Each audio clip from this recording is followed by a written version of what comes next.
2부 이제 시작해보려 하고요. 그냥 2부 시작하기 전에 잠깐인데 그 책 중에 이제 시민국가국사에 이제 뭐 저희가 제서 만든 건데 그 동맹의 풍경이라는 책은 그 정희진 선생님이 기획을 하신 책인데 여기 오시는 분들한테 같이 나누면 좋겠다. 그래서 약간 기증 이렇게 안에 가져오신다고 합니다.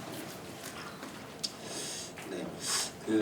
뭐 일부에서는 뭐 말씀드린 바와 같이 아까 우리를 둘러싼 상황들을 좀 살펴보는 시간이었던 것 같고요. 이제 2부는 그러면 이제 그런 상황 속에서 우리가 처한 이제 안보 상황, 이제 이런 표현을 쓰기도 하죠. 안보 정세 그 상황 속에서 이제 우리는 어떤 정책들을 좀 만들어가면 좋을까인데, 근데 이제 좀 약간 중심적으로 짚었던 거이 이제 그러면 이 윤석열 정부의 정책은 어땠냐, 이제 이런 것들에 대한 비판 내지는 어떤 어떤 문제점들을 좀 짚어가면서 이후에 내용들을 좀 얘기를 좀 해보는 시간이 될 것 같습니다.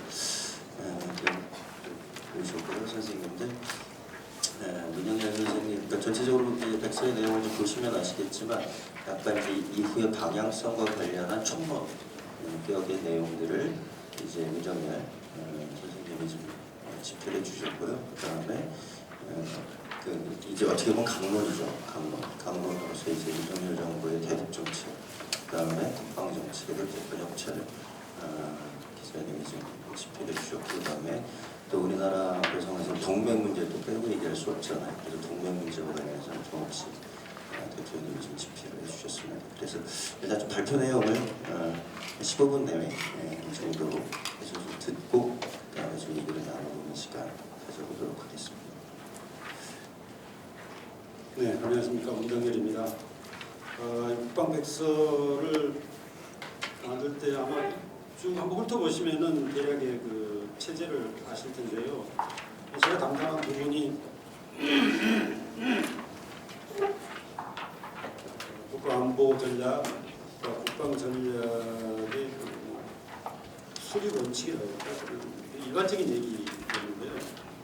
제가 다른 분들 발표의 집필 내용을 보니까 이 원칙만 하는 것보다는 대략 이런 방향으로 하는 것이 어떻겠느냐, 그거 포함시키는 게 좋을 것 같더라고요. 그래서 박석기 선생하고 이야기를 해가지고 포함시켰습니다. 그래서 사실 오늘은 제가 15분인데 벌써 한 1분 지났고 이걸 다 설명을 드릴 수가 없고 그럴 필요도 없을 것 같고요. 그래서 앞으로 이제 윤석열 이후에 우리가 어떻게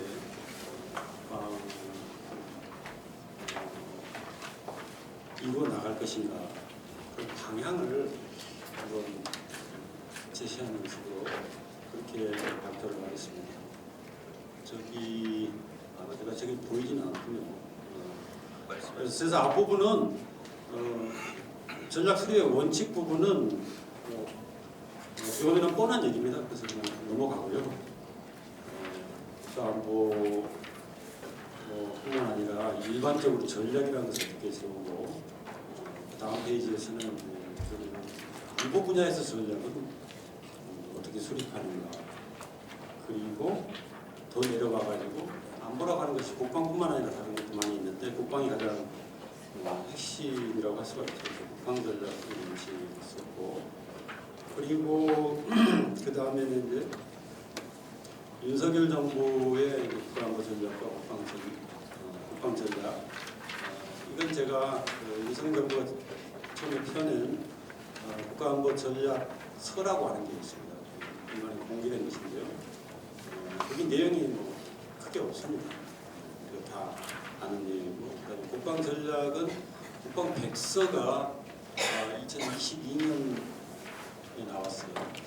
그걸 좀 분석을 했고요. 그래서 몇 가지를 좀 지적했습니다.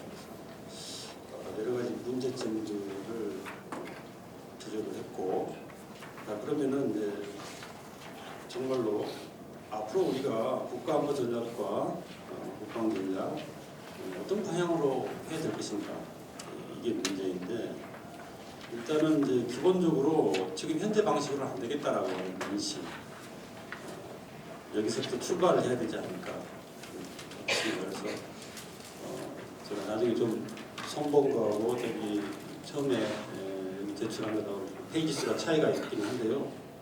3페이지 정도에서 이 패러다임을 좀 바꿔야겠다.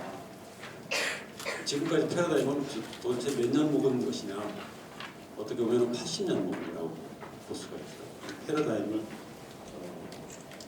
바꿀 필요성이 있는데 필요성은 안보를 튼튼하게 하려다가 보니까 안보가 오히려 더 위태하게 됐다라고 하는 것을 인식할 필요가 있고, 특히 윤석열 정부에 들어와가지고 핵전쟁 위험성도 얘기가 되고 전면전쟁 그리고 참 한탄스러운 일인데 오히려 국제전을 도발하려고 하는 그런 말도 안 되는 기도까지 해가지고 오히려 국방이 지금 위태한 지경에 처해 있다라고 하는 것이고요. 그래서 이제 이런 내부적인 것도 우리가 인식을 해야 되고, 국방이라고 하면 국가 방위니까 우리 나라에만 국한되는 것이 아니다라고 하는 거죠. 다른 분야도 마찬가지겠죠. 한국에서만 일어나는 것이 여기서 끝나는 게 아니고, 특히 국방은 그렇죠. 상대가 있는 계획이기 때문에. 그래서 우리가 지금 가장 큰 피해나 손해라고 할까? 그것은 바로 이 국방 전략을 엉터리로 세우고 그거에 따라서 정책을 시행함으로 인해 가지고 외교적으로 막대한 손실을 받았다는 거죠. 북한과는 말할 것도 없고 중국, 러시아가 지금 거의 적대 국가가 되어 있는 상태이기 때문에 이것으로 인해 가지고 우리가 받은 피해는 정말 측량할 수가 없을 정도로 큰 거죠. 이런 패러다임은 안 되겠다. 새로운 패러다임인데 제가 좀 주관적이긴 하지만 두 가지 패러다임을 일단 제시를 했어요. 근데 뭐 공부를 제가 깊이 한 것도 아니고 정말로 천합비제 좀 클리셰이긴 하지만 그럼에도 불구하고 새로운 패러다임을 어떻게 세울까 이거에 대해서 고민을 많이 했어요. 그 결과가 하나는 우리가 보통 평화와 안보, Peace and Security라고 하는데 and자 빼버리고 그냥 Peace Security. 다시 말해서 스킬들이 여러 가지가 있죠. 군사 안보도 있고, 밀리터리 스킬도 있고, 경제 안보도 있고, 심지어는 식량, 에너지 이런 여러 가지 시큐리티가 있는데 피스 시큐리티는 없더라고요.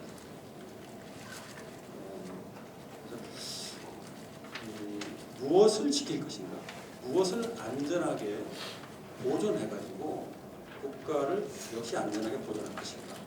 그래서 평화를 목적으로 하는, 목표로 하는 뭐 영어로는 레퍼런트 오브젝트라고 하는데 이런 패러다임을 구축해야겠다라고 하는 것이 첫 번째 개념입니다. 그래서 국가가 안보의 대상은 레퍼런트 오브젝트가 아니라 평화가 레퍼런트 오브젝트가 되는 거죠.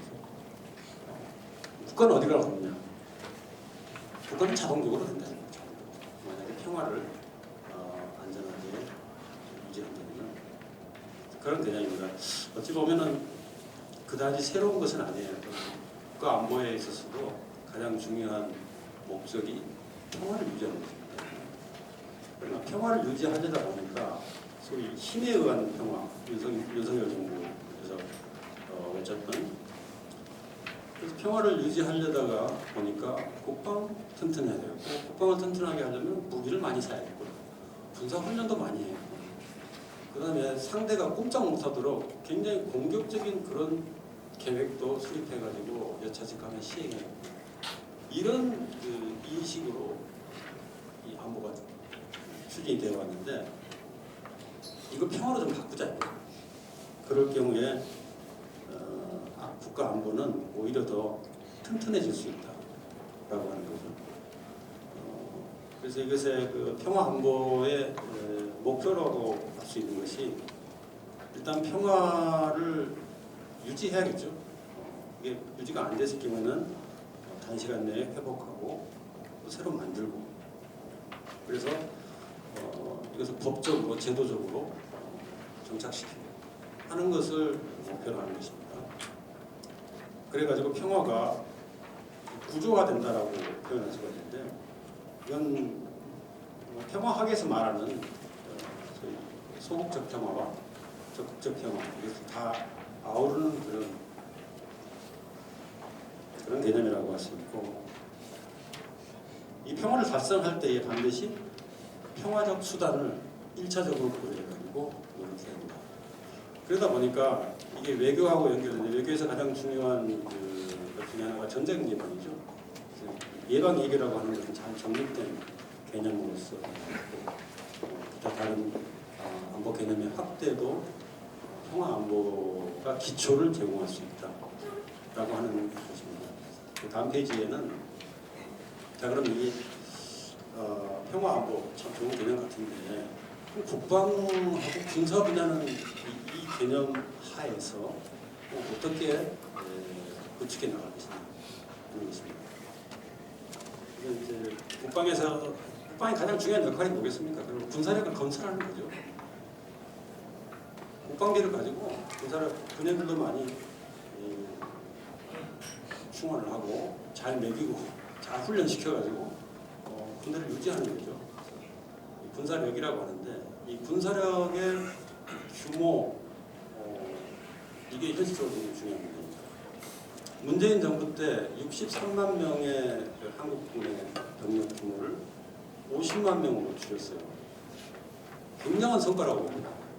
제가 문재인 정부를 전혀 평가하지 않는 사람 중에 한 사람인데, 이거 하나는 확실하게 했어요. 세계적으로 단시간 내에 한 3, 4년 사이에 이렇게 많이 줄인 경우는 별로 없습니다. 그럴 정도로 일단 병력 규모는 50만 명을 했는데, 50만 명도 사실 숫자가 50만 명이 딱 떨어지니까 좋죠. 근데 과연 50만 명이 적정하냐? 이것은 의심의 여지가 있습니다. 잘 판단해가지고 40만이 됐든 30만이 됐든 줄여나갈 필요가 있다. 그래서 이런 판단의 근거로서 제시하는 것이 이제 방위 충분성입니다. 이 정도면은 충분하겠다. 그 이상은 가질 필요가 없다. 방위 충분성이라는 것은 사실 군사적으로는 전쟁이 일어나지 않도록 적대국이나 경쟁국을 억제하는 거거든요. 근데 억제하려면은 아주 압도적으로 힘이 세가지고 억제하는 거 좋겠죠. 문제는 돈이 많이 든다, 비용이 많이 든다. 그리고 오히려 이게 평화를 위협할 수가 있다. 그래서 최소한의 억제, 이 방위 충분성이나 최소 억제, 이것은 다 핵전략에서 나온 개념입니다. 탈냉전 전에 이것을 일반적으로 국방과 군사에 적용할 수가 있다. 따라서 이것은 무장을 해제한다거나 군사를 포기한다는 것이 결코 아니라는 거죠. 다만 이 군사 전략의 목표가 지금하고 좀 많이 달라요. 전쟁 억제, 이건 뭐 거의 비슷한데, 위기 관리에 초점을 두고, 그다음에 침략을 받았을 때 특히 북한 염두에 두면 이해하기 쉽습니다. 격퇴하고 원상을 복구하도록 하는 건데, 문제는 이게 더 올라가가지고 완전 통일하겠다 이렇게 하면은 전쟁이 확전될 수밖에 없고 확대되고 다 죽게 되는 그런 문제가 생기는 거죠. 그래서 응징을 하더라도 비례적으로 응징하고 최단 시간 내에 평화를 복원시켜야 되겠다. 그리고 나머지는 뭐 신뢰 구축이라든지 군비 통제 그런 것을 할 수 있는 그런 시스템을 하셔야 된다는 것이고, 그렇게 될 경우에 아까 제가 패러다임 얘기를 했었는데, 이 인식의 틀이라고 하는 것이 완전히 바뀌게 됩니다. 과거 한 1950년대부터 해가지고 거의 70년 이상 존속되어 온 냉전적, 개결적인 패러다임이 새로운 21세기의 평화지향적인 패러다임으로 바뀌게 되는 것입니다. 정전체제가 당연히 평화체제로 바뀌고, 남북 군사적대의 군사관계가 단계적으로 발전하는 그런 방향으로 바뀌는 것이고, 군사 동맹도 한미 동맹이 냉전 동맹이잖아요. 지금까지 수십 년 동안. 특히 이제 탈냉전, 냉전은 극복할 뿐만 아니라 더 나아가지고 여러 국가들과 다자적으로 협력하는 그런 시스템으로 동맹체제가 바뀌어야 된다는 것이고, 실제 정책 수준에서는 이제 너무나 그 동맹을 강화하다 보니까 미국에게 의존적인 그런 국방이었는데 이것을 자주적으로 바꿔야 되는 것이고, 그다음에 연합작전 수준에서 한미 군사동맹이 유지가 됐었는데 그것을 이제 평화동맹으로 바꿔가지고 아까 말씀드린 위기감이라든지 평화의 회복 이런 게 중점을 두게 되죠. 국방비 문제도 적절하게 해소를 해야 되겠고, 군사전략 목표도 바꿔야겠죠. 북한 괴뢰군의 침략을 받아가지고 우리가 제가 누 안에 위기에 처했을 때 옛날 용어가 마구 튀어나오는데 다시 이제 공산군을 붙질러가지고 통일하자 이게 아니죠. 평화를 복원하는 것이 중요한 것입니다. 이게 평화안보 패러다임의 대강이고, 그 다음에 이제 공동안보라고 하는 게 공동 방위하고는 다릅니다. 방위라고 하는 것은 디펜스라고 하는 용어는 반드시 적을 상정하는 것이죠. 그러나 세큐리티, 안보는 적을 상정하기도 합니다만은 그러나 더 포괄적으로 적과 함께 공동으로 존재하게 되는 거죠. 이 공동안보 개념도 굉장히 오래됐습니다. 그래서 40몇 년 전에 UN 연구 프로젝트로 제시가 됐고, 이거에 미친 영향은 굉장히 크죠. 사실 탈냉전을 사상적으로 주도했다라고 해도 과언이 아닐 정도로 큰 역할을 해서, 오늘 요즘에 이제 우크라이나 전쟁 때문에 별로 얘기가 안 되고 있지만 유럽의 안보 협력 기구라는 것이 공동안보, 그러니까 소유럽하고 동부 소련 군락의 공동으로 참여, 이것을 기본 전제로 해가지고 핵전쟁의 위험으로부터 벗어나자라고 하는 그런 것들이라, 이것을 우리 한반도에 적용할 수 있지 않을까 하는 것이 새로운 국방 전략의 골자입니다. 평화안보와 함께 공동안보가. 그래서 이 남북 군사 관계가 공동안보의 개념에서 새롭게 정립되고 발전을 해야 되는데, 예를 들어서 가장 기본적인 것은 판문점선은 얼마나 참 가슴 떨리는 문구들로 채워져 있습니까? 그리고 9.19 평양 공동선언, 군사 합의서, 이런 것을 빨리 복원시켜야겠다. 근데 복원시키는데 네가 먼저 해야 되냐, 내가 먼저 해야 되냐, 이거 싸울 지금 시간이 없다는 거죠. 내가 먼저 하자는 거죠. 남한이 먼저 하는데 그렇다고 해서 다 내주는 것이 아니라 적절한 조건에서 훈련도 중단하고, 그다음에 여러 가지 군사 활동도 자제하는 방식으로 하는데, 이미 이런 것들을 남북 간에 공동으로 협의할 수 있는 공간은 1992년도에 만들어졌습니다. 남북 기본 합의서가 지금 나온 지 30년이 넘었는데, 남북 군사 공동위원회, 판문점 선언과 9.19 군사 합의에서도 다시 한번 적시가 된 내용이죠. 그래서 남북 간의 군사적인 문제를 협의할 수 있는 그런 시스템을 가동시켜야 되고, 그래서 남북 군사 관계를 초기에는 가장 간단한 것이 서로 만나서 인사하는 거죠. 악수하고 접촉입니다. 남북 접촉. 그 접촉이 좀 더 발전을 하게 되면은 남북 간에 대화하고 교류를 하게 됩니다. 제가 국방대 교수였는데 제 평생의 소원이 벌써 지나가 버렸지만 몇 년 전에 은퇴하는 바람에 북한의 김일성 군사대학교 학생들하고 제가 가르치는 그 국방대학교 학생들하고 서로 왔다 갔다 하면서 전략 문제를 토론하는 모습을 보는 거였습니다. 이런 식으로 남북 간에 서로 군사 교류를 하게 되면, 교류가 더 좋아지면 어떻게 되겠습니까? 심화되면 그 다음에 우리 한번 같이 해보자, 그런 게 나오겠죠. 협력. 그래서 접촉, 대화, 교류, 협력, 이런 식으로 남북 군사 관계가 발전하다 보면은 남한과 북한이 두 나라가 됐든 아니면 특수한 관계에 다른 것이 됐든 간에 새로운 안보의 패러다임에서 공동으로 안보를 이룰 수 있게 되는 것이고, 시간이 다 지나기 때문에 마지막 자주국방에 대해서는 한마디만 하겠습니다. 작전 통제권 너무 늦었다. 빨리 환수해야 되는데 협의할 시간이 없습니다. 협의할 필요도 없어요. 우리가 준 것이기 때문에 그냥 가져오면 되는 것입니다. 그래서 좋은 말로 그렇다고 미국한테 척지면 곤란하겠죠. 좋은 말로 미국한테 이제 있는 몇 월 며칠부로 우리가 다시 행사하겠다라고 통보하고 갈 때 그동안 고생했으니까 성대하게 환송식을 치러주는 것 이런 정도로 우리의 자주국방을 제도적으로 능력은 이미 다 되어 있으니까 완성해야 되지 않겠느냐. 제가 시간 초과했습니까? 죄송합니다. 좀 초과했는데 이 정도로 마치겠습니다.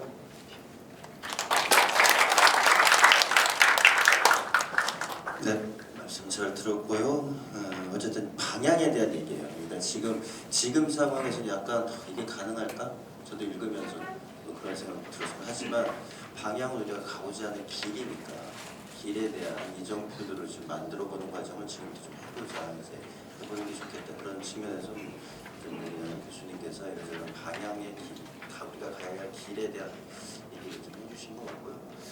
이어서 좀 암울한 현재로 돌아와서 암울한 현재로 돌아와서 하여튼 뭐 윤석열 정부의 하여튼 대북 정책 현실적으로 우리에게 지금 벌어졌던 어떤 최근까지 그리고 아직 여전히 유효한 이런 이 상황들에 대한 얘기를 권영철 기자님 해주시면 좋겠습니다.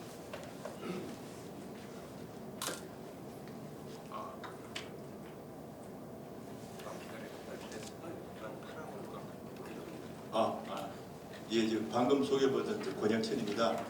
예, 저는 한겨레신문에서 국방부 주력기자로 일하고 있고요. 예전에 통일부 주력기자도 하고 외교안보 쪽에 좀 일을 했습니다. 그래서 제가 부탁받은 게 이제 이 윤석열 정부의 대북 정책과 국방 정책이었습니다. 그래서 제가 이 원고 마감을 작년 11월 초에 했거든요. 그래서 제가 이제 여기 제가 쓴 거는 책 가지신 분이 보면 72에서 87페이지까지입니다. 실은 이게 윤석열 정부 2년 반을 좀 크게 좀 정리한 내용인데 실은 다 알고 계신 내용들이에요. 그냥 제목만 보면 무슨 말인지 다 알 수 있는 정도 얘기들인데 이걸 정리하면서 저는 들었던 생각이 이거 참 갑갑하구나. 이거 어떻게 해야 되나 이런 생각을 하면서 그냥 제 나름 좀 단성을 담아 정리하고 11월 원고를 보내고 난 다음에 12월 달에 이제 비상계엄 내란 사태가 터지면서 과연 이 시민 국방백서가 이게 너무 제가 특히 대북 정책과 국방 정책을 썼는데 상황이 너무 크게 바뀌어 버려서 내가 한 게 쓸데없는 소리 하게 됐구나 이런 생각이 좀 들었습니다.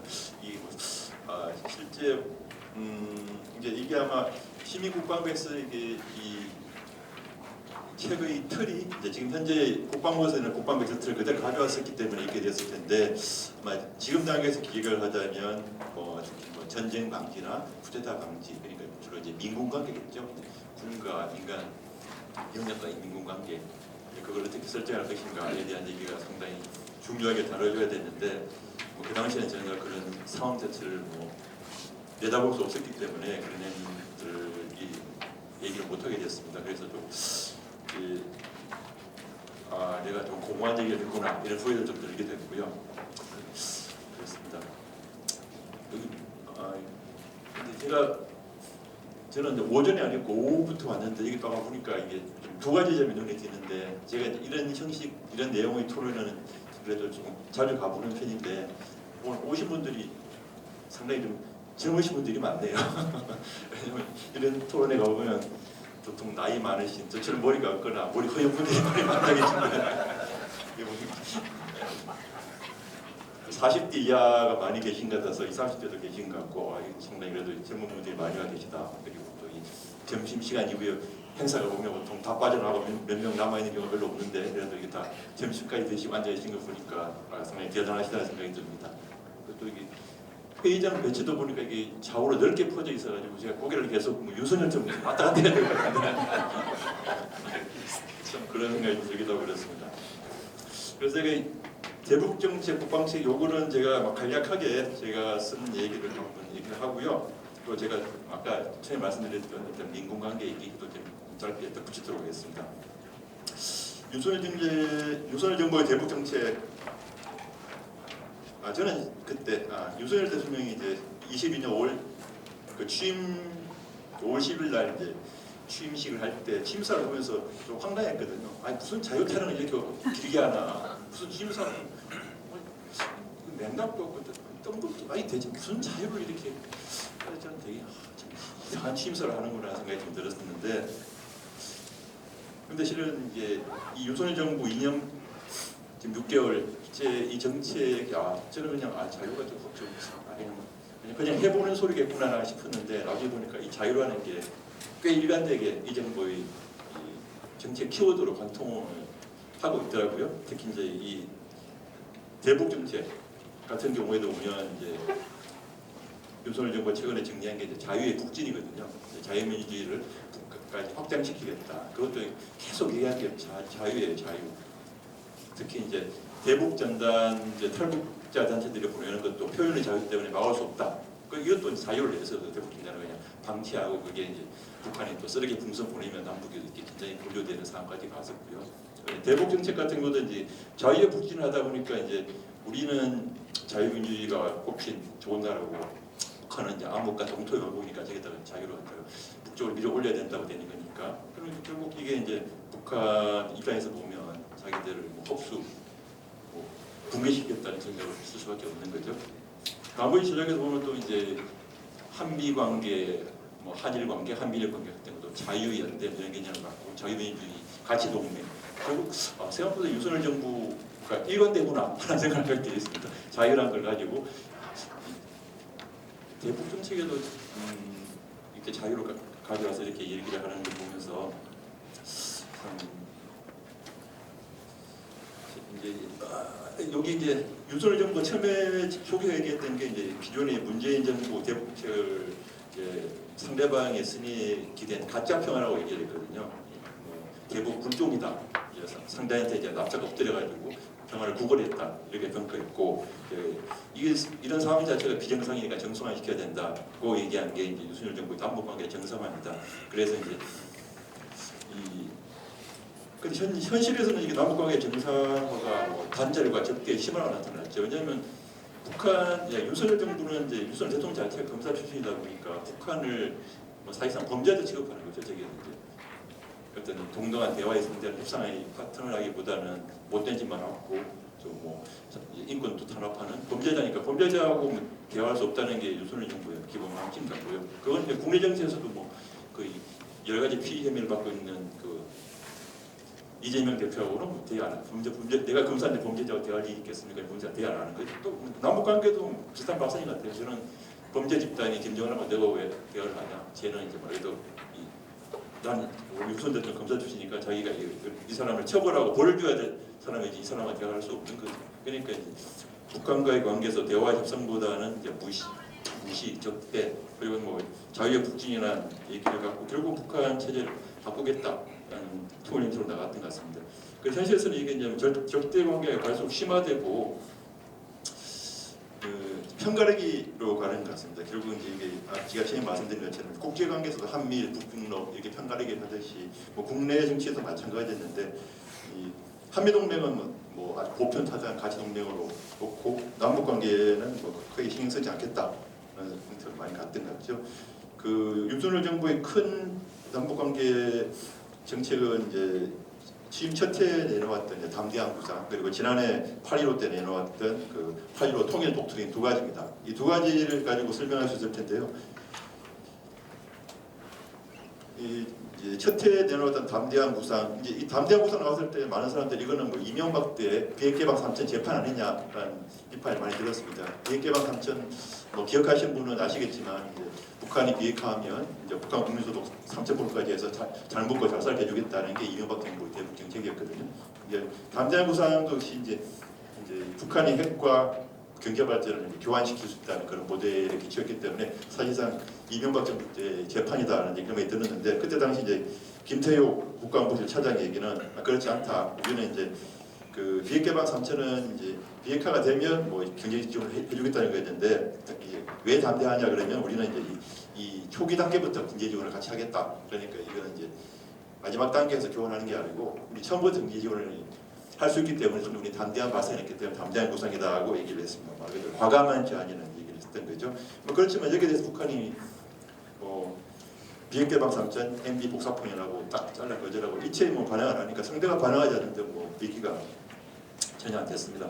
그 후에도 이제 윤 대통령은 이제 그 통일부에 대해서 여러 가지 얘기를 했었고요. 뭐 담대한 구상 얘기해놓고 몇 달 뒤에는 이제 북한에 단독 연료도 주지 마라. 북한이 핵을 포기하지 않으면 이런 식의 얘기를 했습니다. 뭐 앞뒤가 안 맞는 얘기를 뭐 윤석열 대통령이 한두 번이 아니긴 한데 뭐 이런 경우에도 뭐 비슷한 형태, 자기 한 말을 뭐 스스럼 없이 몇 달 뒤 뒤집는 형태를 보이고 있습니다. 통일 독소리는 작년 이제 8.15 때 통일 독소리 나왔던 건데요. 이제 이게 윤석열 정부의 통일 정책과 이제 자유 북진과 연결되는 겁니다. 실은 작년 11월 달에 뭐 통일부에서 취한 어떤 토론회, 내부 토론회 가서 제가 이제 했던 얘기긴 한데 이 정권에 따라 바뀌는 통일 정책을 갖고는 통일 정책이 제대로 추진되겠냐, 8.15 통일 독진이라고 얘기하는데 이걸 원래는 이제 윤석열 정부는 이 그 통일 그 정책을 바꾸려고 그랬거든요. 대한민국 정부의 통일 정책이 혹시 뭔지 아시는 분 계신가요? 우리나라 정부의 통일 정책이 뭔지 아시는 분 있으면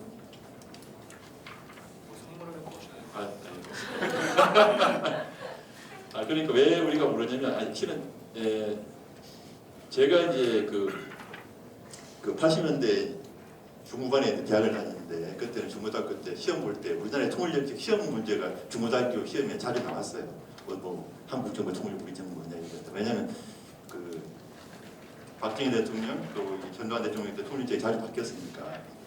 근데 이제 그 현재 우리나라 대한민국 정부의 통일 정책은 그 노태우 대통령 때 나왔던 한민족 공동체 통일 방안이라고 88년에 발표한 게 있습니다. 그게 이제 YS 정부 때 민족 공동체 통일 방안이라고 94년에 지금부터 그러니까 30년 전에 나온 게 있는데 그 방안이 우리나라 대한민국 정부의 통일 정책입니다. 역대 정부가 그 통일 정책을 그대로 개선해서 가지고 있거든요. 30년 차 한국 정부 통일 정책은 안 바뀌었습니다. 상당히 신기한 경우죠. 왜냐하면 그동안에 뭐 YS 이후에 노태우, YS, DJ, 노무현, MB, 박근혜, 문재인, 또 윤석열 이렇게 대통령이 7명이 바뀌었는데 한국 정부의 통일이 그대로 유지되고 있는 거거든요. 그게 왜 그러냐면 여러 가지 이유가 있는데 어쨌든 당시 통일 정책이 좀 그래도 범국민적인 합의와 범여야의 어떤 정부와 논의를 통해서 이게 합의된 정책이거든요. 꽤 이제 지지를 받은 정책입니다. 물론 30년 전에 지금하고 시대 안 맞는 면도 좀 있을 수 있겠지만 그리고 또 이제 30년 이후에 우리나라 남북관계 정책이 뭐 그렇게 통일을 전면에 내세우지 않았어요. 왜냐하면 화해, 협력, 평화를 내세웠지 통일을 갖다가 뭐 바로 목표로서 내세우기보다는 이제 통일은 이제 과정이라는 어떤 이제 화해와 접촉을 하면서 이제 이 적대를 누구를 때리고 그런 과정이 이제 확대되면 통일로 가는 건데 그 과정이 진동하면서 결과인 통일을 갖다가 전면에 내세우지 않았기 때문에 굳이 통일 정책을 갖다가 뭐 화해 협력을 강조하는 통일은 그렇게 뭐 전면에 내세우지 않았기 때문에 통일 정책도 크게 바뀌지 않았다 힘을 도 있습니다. 하여튼 그런 상황이었는데 이제 윤석열 정부는 어떤 생각을 했냐면 이 통일 정책을 바꾸려고 했어요. 민족 공동체 통일 방안이라는 이 통일 정책을 윤석열표 통일 정책 왜냐하면 30년째 똑같은 통일 정책이니까 이걸 갖다가 자기가 이 자유민주주의 이제 자유의 북진이라는 개념을 담아서 새로운 통일 정책을 만들겠다고 생각을 했었죠. 그래서 이제 처음에 그 작업을 했었는데 전문가들 의견이 괜히 끌고 부수를 만든다 하지 마라. 워낙 반대가 세니까 결국 윤석열 정부가 바꾸지는 못했어요. 바꾸지 못하고 내세운 게 이제 지난해 광복절에 내세운 8.15 통일 독트린입니다. 통일 정책이 아니고 통일 독트린이라는 게 독트린이라는 게 원칙이잖아요. 원칙. 그러니까 기존의 그 민족 공동체 통일 방향의 큰 틀을 그대로 어떤 뭐 어쩔 수 없이 유지하고 윤석열표 어떤 통일 원칙을 통일 독트린이라는 걸 만들었습니다. 그걸 요약하면 이제 자유의 뭐 3.30 전략이고 이렇게 됐는데 결국은 이제 자유의 북진입니다. 이제 이 자유가 박탈된 동토의 왕국 북한에 우리가 누리는 자유를 확장시켜야 된다. 이게 자유의 북진이죠. 이걸 내세웠습니다. 그런데 이게 이제 그 과정에서 이제 아까 제가 말씀드린 뭐 대북이나 살포도 우리 자유 이제 이 자유로 갖다 국부를 확산시키는 하나의 수단이니까 굳이 그걸 안 막는 거죠. 그냥 뭐 민간 단체가 부리는 거 그냥 뭐 방치하고 그냥 계속하세요. 이렇게 내버려두니까 이게 남북관계에 또 악화로 갔던 거고요. 예, 그 와중에서 이게 이제 에스컬레이트 되니까 뭐 쓰레기 북한에 쓰레기 공선 보내고 또 이렇게 남쪽에서 또 뭐 무인기를 보냈니 얘기도 또 나오면서 이게 뭐 작년 여름 가을까지 쭉 확산되는 과정이거든요. 이제 이 과정에 있다가 이게 뭐 계엄 국면까지 막 몰리면서 북풍을 동작하니까 이게 나오다가 이제 그 비상계엄으로서 상황이 이렇게 마무리되는 상황입니다.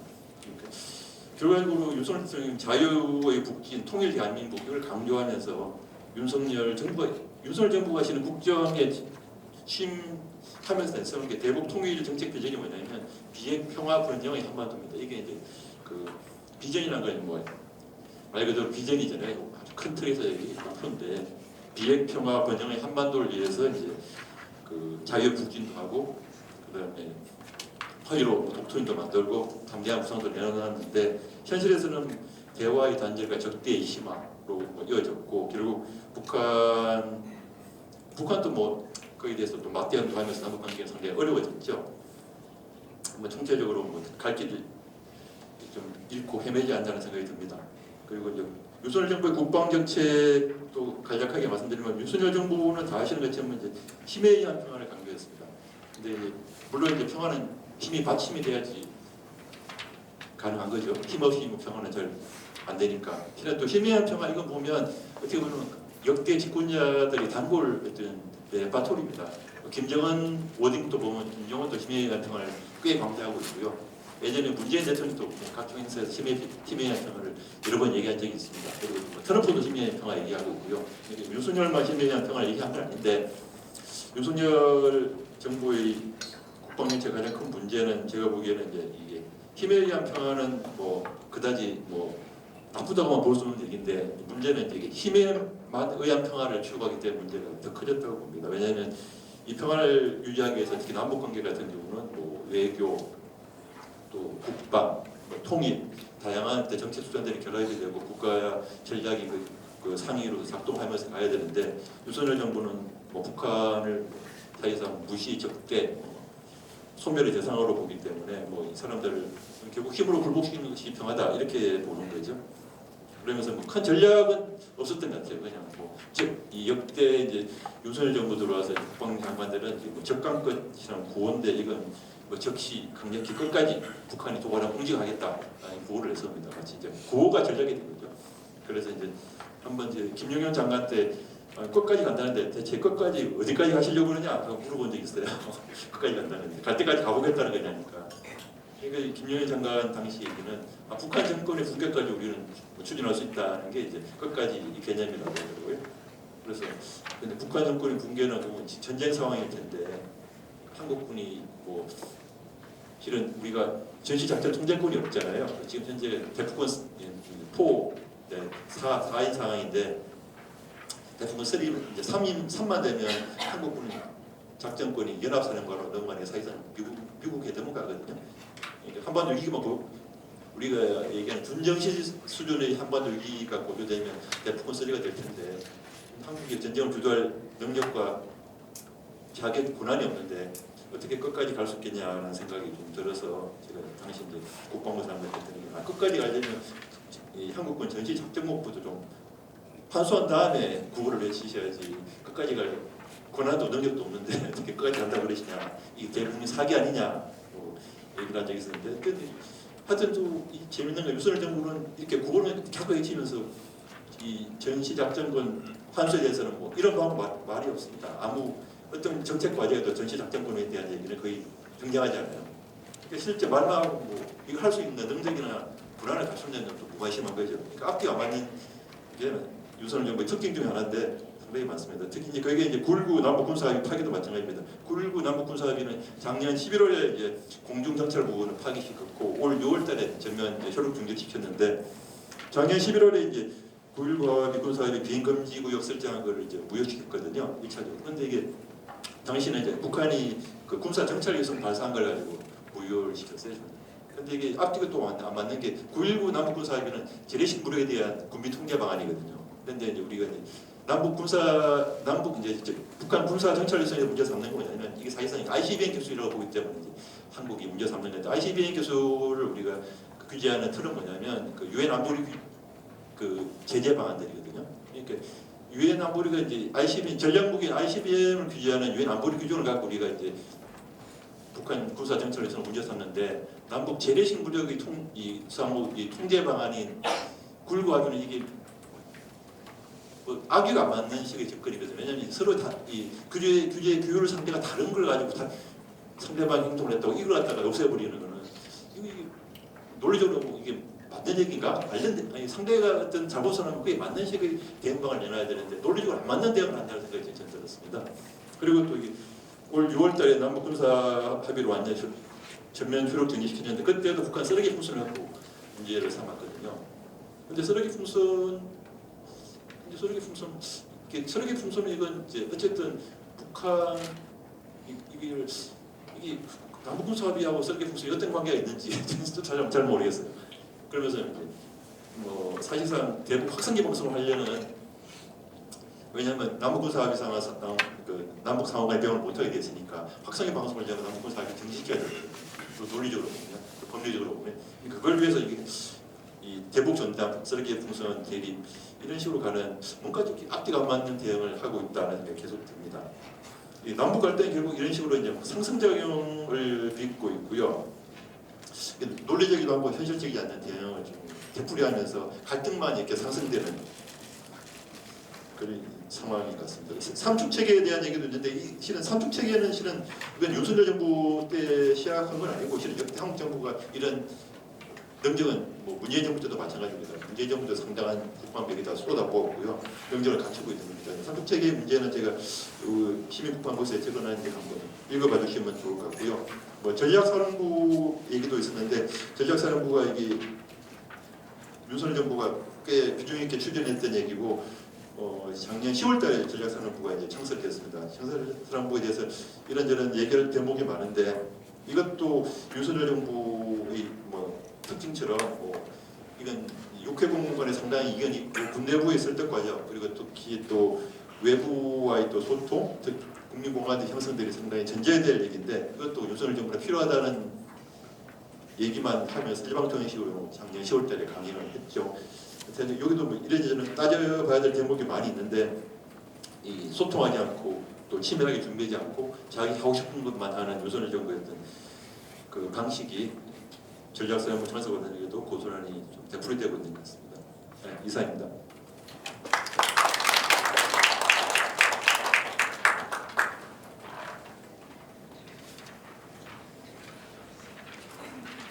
네, 좀 굉장히 취약한 시간대거든요. 뭐 이렇게 조금 어깨도 펴보시고 좋지 않을까 싶습니다. 네, 마지막 말씀.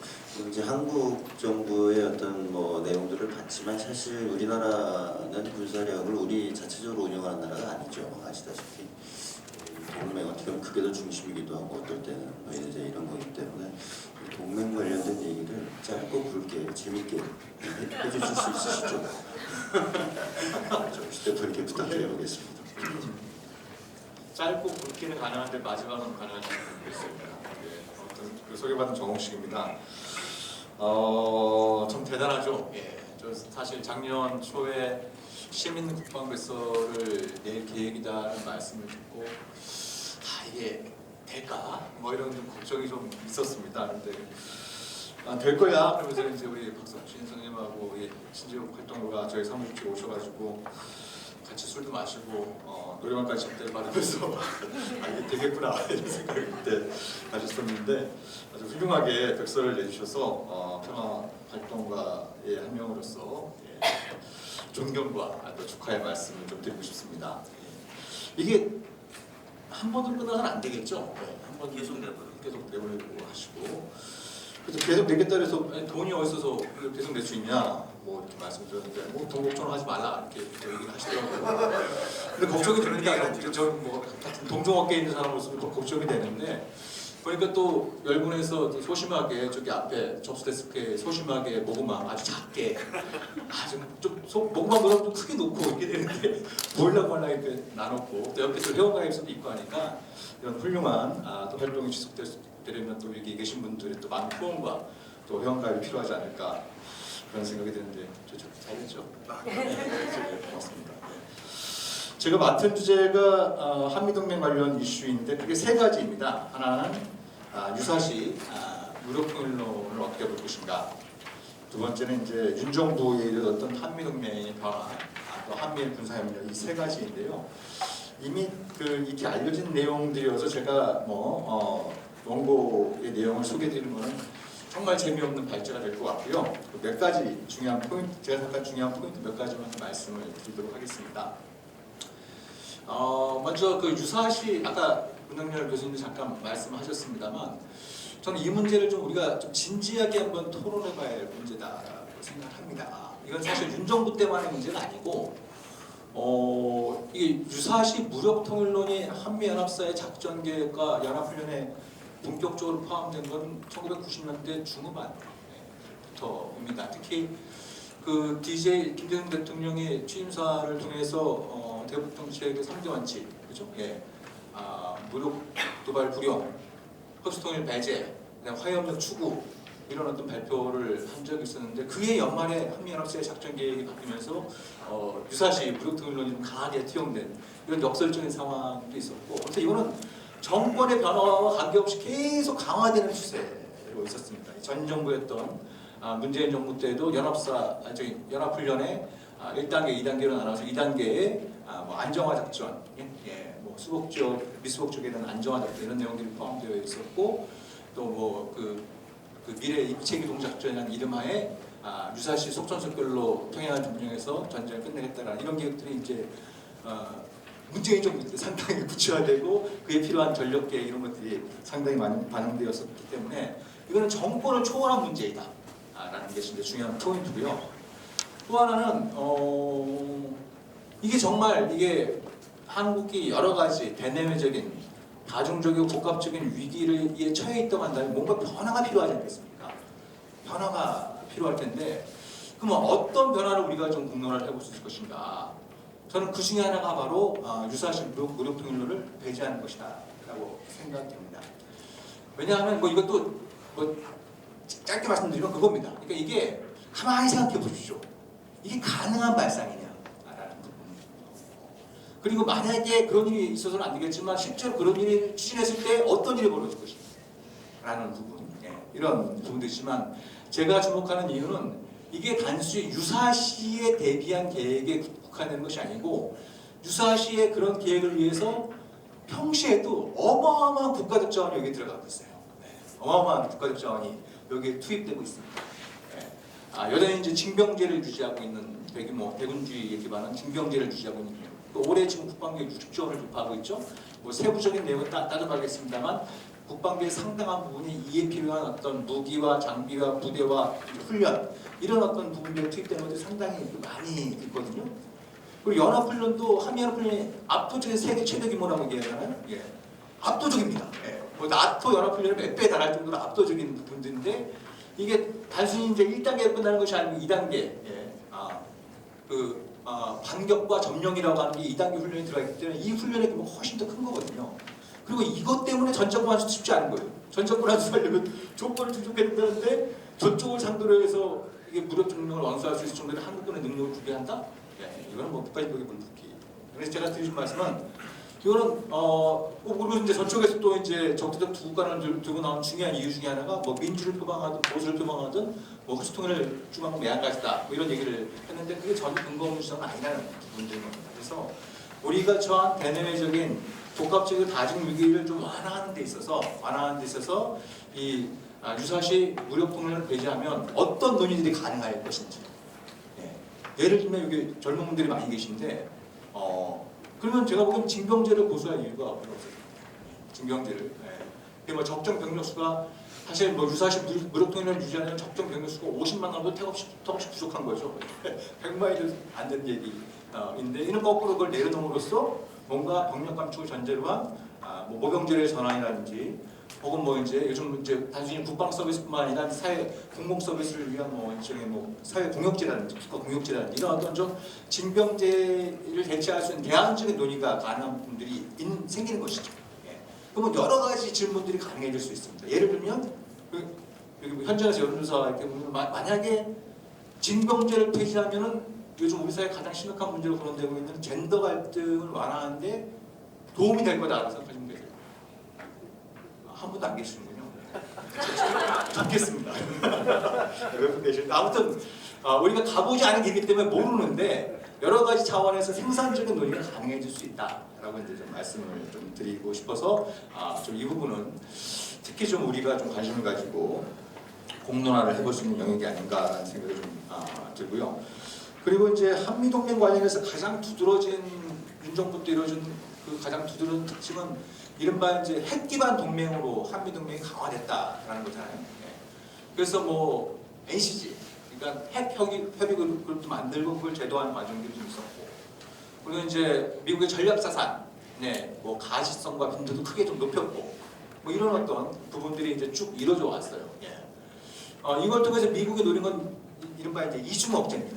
예. 핵을 가진 조선도 억제하고 한국의 자체 핵무장도 억제하고 이런 일종의 이중 억제의 맥락에서 그런 부분들이 추구가 됐었는데 결과적으로 이중 억제가 되고 있느냐 이런 질문도 던질 수가 있어요.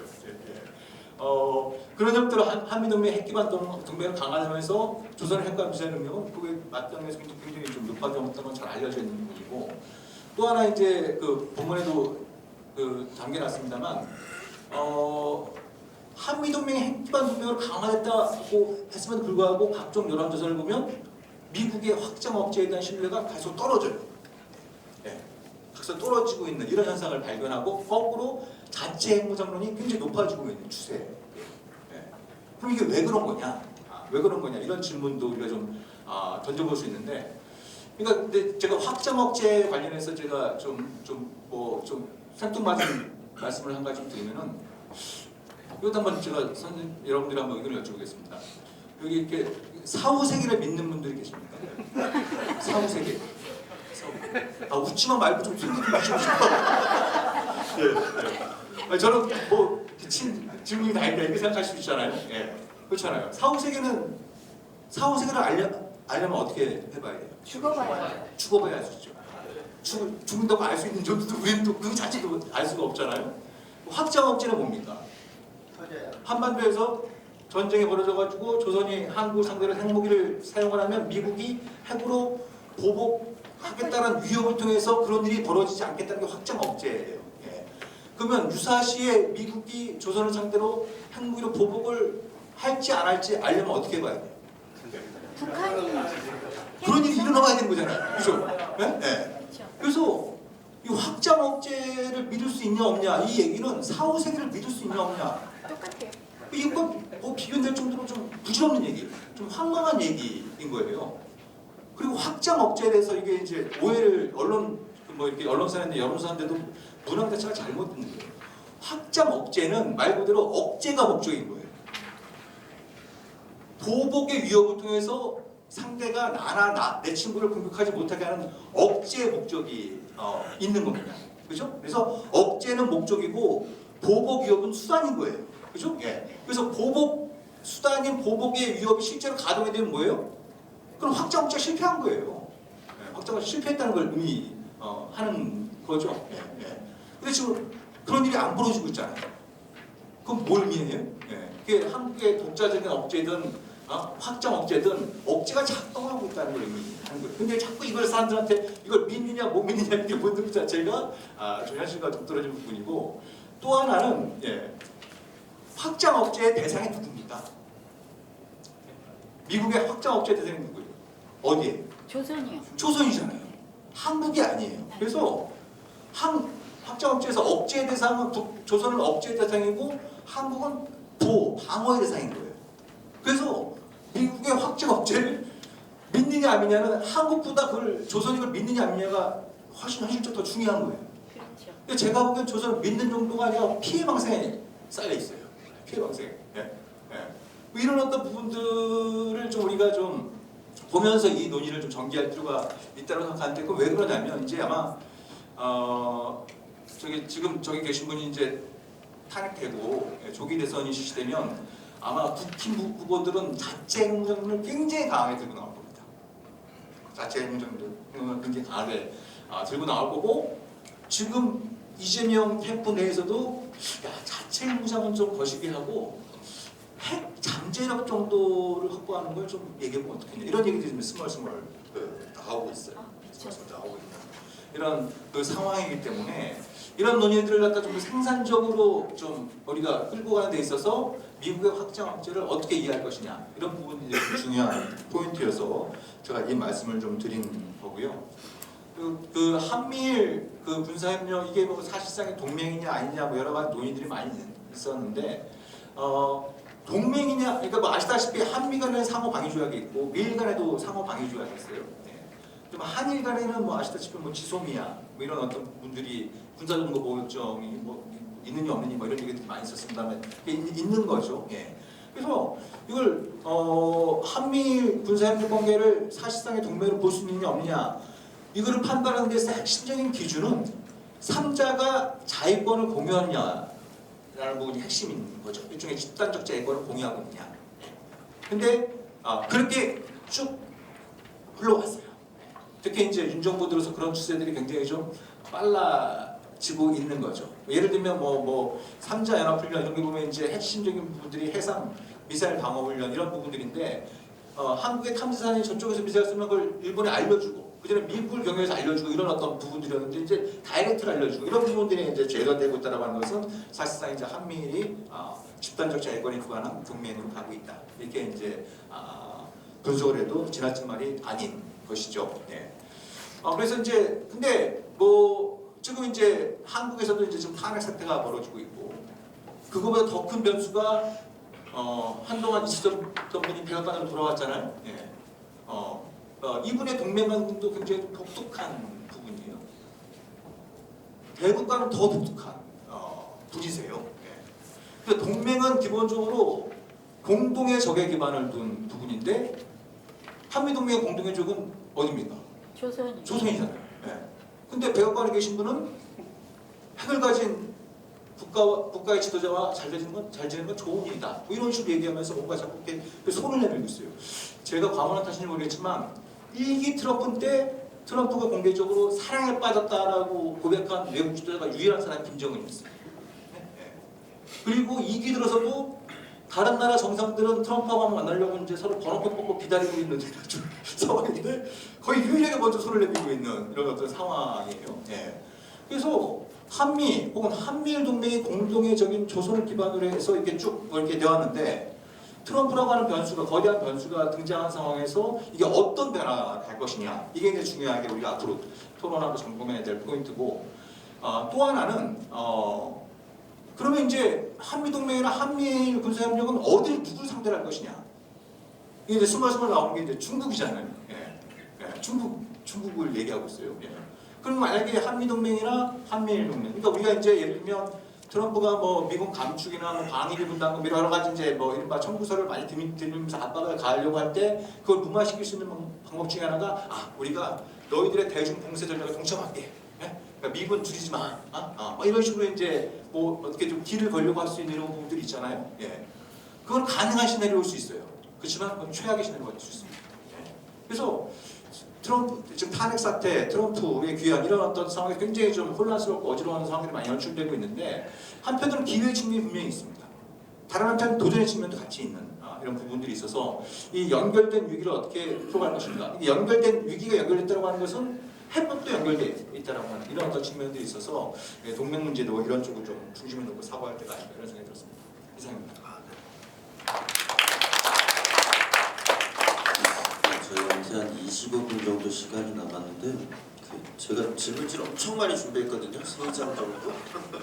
제가 이거를 하면 좀 혼날 수도 있을 것 같아요. 그래서 제가 생각한 질문을 당연히 또 하실 수도 있고 저보다 더 예리한 관련 질문들을 청중에서 나올 수도 있을 당연히 나올 거기 때문에 제가 일단 질문으로 준비한 거는 다 보내드리고 그랬으나 죄송합니다만 청중 질문을 먼저 좀 기회를 드리고 나중에 조금 시간이 나면 제가 궁금한 걸 좀 물어보는 그런 식으로 좀 진행하고 싶습니다. 아까처럼 아까 일부에서도 이렇게 손 들고 이렇게 해서 했었는데 네네 역시 제일 먼저 손을 들어주셨습니다. 그렇습니다. 안녕하세요. 저는 박영인입니다. 저는 권혁철 기자님께 질문을 드릴게요. 아까는 이제 여기 있는 거를 쭉 발표를 하셨는데 제가 궁금한 거는 기자의 시선으로 봤을 때 윤석열이는 어차피 미친 개미니까 그렇게 넘어갔다고 치고 차기 정권에서 이제 조기 대선이 치러졌을 경우 대통령으로 나온 사람이 과연 미국의 바지가랑이를 놓고 자주적인 독립 상태에서 미국과 동등한 동맹 관계를 이루면서 조선과 대한민국이 동맹 관계를 이루어 갈 수 있는 경제적 관계를 개선하면서 이루어 갈 수 있는 그런 체계를 갖출 수 있을지 예견을 하시는지 그게 궁금합니다. 네, 일단은 질문 하나 됐어요. 예. 예, 질문하신 거는 이제 다음 대선이 이루어지고 당선자가 자기 정권에서는 그 미국과 동등한 관계를 재정립하고 남북 관계를 개선해서 남북이 동맹이라고도 말씀하셨는데 남북 관계가 이제 잘 되는 수 있겠냐라는 질문을 드렸습니다. 근데 뭐 솔직히 좀 말씀드리면 그건 좀 어려울 것 같습니다. 우리나라의 현실이 지금 실제 역대 어떤 정부가 들어오더라도 뭐 한미동맹을 기본값으로 설정하고 정책을 펴거든요. 그건 뭐 문재인 정부 시 마찬가지였고 뭐 노무현 정부 때도 마찬가지였습니다. 한미동맹은 기본값 상수로 보고 그 대외관계를 설정하기 때문에 결국은 이제 동맹이라는 게 동등하게 돼야 되는데 한미동맹이 동등하지가 않는 게 기본적으로 뭐 국력의 차이기도 하고 또 한국과 미국의 차이 있는 현실의 차이기도 합니다. 그러니까 기본적으로 한미동맹이 동등할 수가 없게 돼 있는 거지 현실이. 그러니까 뭐 양자가 서로 뭐 주고받을 수 있는 동등한 상황이라면 상관없는데 지금 현실에서는 한미가 동등하지 않은 현실에서 동맹 관계를 맺다 보니까 한미 동맹이 동등하지 않게 되어버린 거죠. 그게 이제 우리 현대사 해방이 이어지고 있는 현실인데 그걸 정권에 따라서는 좀 바꿔보겠다고 개선 이제 여러 가지 노력을 했지만 그건 어떤 정책적 수단으로서 해결될 수 있는 문제라기보다는 한미 관계의 어떤 역학관계가 좀 바뀌고 그건 결국 우리가 이제 아까 여러분이 얘기하시는 것처럼 남북 관계에서 어떤 위협 이것들이 해소되면 우리가 좀 더 이제 우리의 반응권을 높이고 뭐 한일 관계든 한미 관계도 우리가 새로운 어떤 정책 수단이나 우리 목표를 설정할 수 있을 텐데 결국 우리가 북한 위협이라는 문제를 우리가 뭐 해소하든지 조정하든가 아니면 남북 관계를 바꿔서 이걸 갖다가 이제 근본적인 어떤 변화를 가져오지 않는다면 우리가 한미 관계의 동등한 관계 설정은 뭐 당분간 쉽지 않을 것 같다는 생각이 들고요. 결국은 이제 우리가 쓸 수 있는 게 이제 남북 관계에서 우리의 협상력을 키워서 남북 관계에서 우리가 더 이상 이제 미국한테 이런저런 아까 혹단전이 뭐니 하는 식의 어떤 요청이나 눈치를 보지 않는 상황이 된다면 우리가 뭐 전시작전 통제권도 더 이상 우리 미국과 그 한미연합사에 둘 이유도 없을 테고요. 그런 것들이 우리 자주권이라는 게 뭐 경제적 자주권도 있을 테고 군사적 자주권도 있을 텐데 가장 중요한 것은 남북 관계에서의 어떤 위협 관리. 결국 우리가 위협을 근본적으로 남북 관계의 어떤 불안정성이나 위협을 근본적으로 해소 못한다면 그 전 단계인 안정적 관리 단계라도 가서 그것을 우리가 이제 자율성을 확대시킬 수 있는 방법이 저는 있다고 봅니다. 근데 그걸 위해서는 이제 우리 국내 정치에서의 합의가 중요하겠죠. 우리가 어떤 식의 그 여야든 국민적 합의를 통해서 우리가 이제 남북 관계를 이렇게 안정적으로 관리하고 그걸 통해서 위협을 이제 뭐 해소 내지는 우리가 위협 관리가 하는 수준으로 우리가 떨어뜨려 놨을 때 우리가 이제 뭐 대미 반응권도 넓힐 수 있을 테고요. 근데 이제 이걸 하려면 우리 국내 정치의 어떤 합의가 이루어져야 될 텐데 뭐 여러분 다 아시는 것처럼 당장 뭐 북한 문제, 미국 문제만 나오면 그뭐 홍해에 갈라지듯이 국내에서 양쪽으로 쫙 갈라지는데 이게 좀 쉽게 합의가 되겠냐는 큰 과제가 있습니다. 그러려면 저는 최소한 그런 아까 제가 처음에 말씀드린 94년도 YS가 민족공동체 통일 방안을 발표한 게 지금 30년 넘게 우리 정부의 통일 방안으로 이어지고 있잖아요. 그 이어지가냐면 원동력이 뭐냐면 어쨌든 그 여야 국회에서 여야 공동위원회를 만들어서 계속 뭐 공청회를 수없이 열면서 여론 수렴도 했고 또 어쨌든 뭐 각자에 따라서는 완전하지 않겠지만 어쨌든 최소 공배수 가장 합의할 수 있는 수준의 가장 낮은 수준에서 이 틀을 만들어 놓으면 그걸 갖고 우리가 이제 합의해서 얘기를 할 수가 있거든요. 그래서 제 생각은 만약에 다음 정부 들어온다면 우리가 최소 합의할 수 있는 수준에서의 어떤 남북관계의 틀을 다시 정리해 볼 필요는 있지 않겠는가. 아까 정우식 대표가 그 말씀하신 그 DJ 때처럼 뭐 전쟁은 한 번 돼서 안 된다든지 우리 어떤 갈등을 평화적으로 좀 관리할 수 있는 그 범정부적이든 아니면 뭐 범여야를 막는 어떤 틀을 만들어서 거기서 우리가 뭐 최소한 이런 위기 안전 관리를 할 수 있는 어떤 뭐 우리 경험을 토대로 뭐 사회적 합의를 해본다든지 뭐 그게 상당히 좀 어려운 과정은 될 것 같은데요. 그런 노력을 통해서 그 우리가 아까 말씀하신 그런 이제 한미 관계의 변화도 모색해 볼 수 있지 않을까라는 생각이 듭니다. 네, 또 답변이 되셨을까요? 또 다른 질문, 네, 선생님 먼저.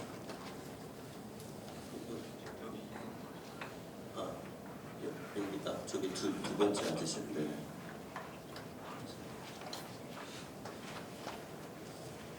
안녕하세요. 저는 직장인인데 오늘 소중한 연차를 사용하고 이 자리에 왔습니다. 시간 쓴 게 아깝지 않을 만큼 귀한 자리 마련해 주셔서 감사드립니다. 네, 저는 문장열 교수님께 여쭤보고 싶은데 작전 통제권을 저도 가져와야 되고 필요하다고 생각하는 사람 중에 한 사람인데 저희가 이제 윤석열을 겪으면서 지금 우리에게 없는 게 다행이라고 말하는 자조적인 이야기도 나오고 있고 그래서 실질적으로 고민이 굉장히 깊어집니다.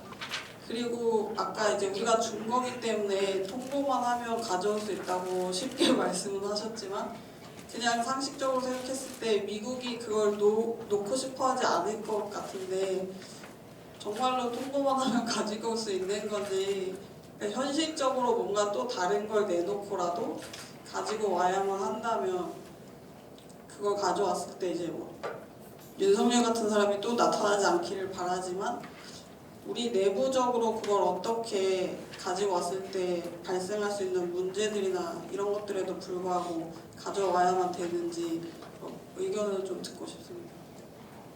네, 아주 사실 오래된 질문이에요. 미군이 해방 이후에 전쟁 이후에도 계속 작전 통제권을 행사한 중요한 이유 중에 하나가 이승만 대통령 이 사람 보니까 가만 놔두면은 북한은 북진 통일 한다고 올라갈 것 같으니까 이게 통제를 좀 해야겠다. 그래서 그런 이유가 굉장히 크게 작동을 했어요. 뭐 공식적으로 다 그렇게 발표되지는 않았지만 일리가 있어요.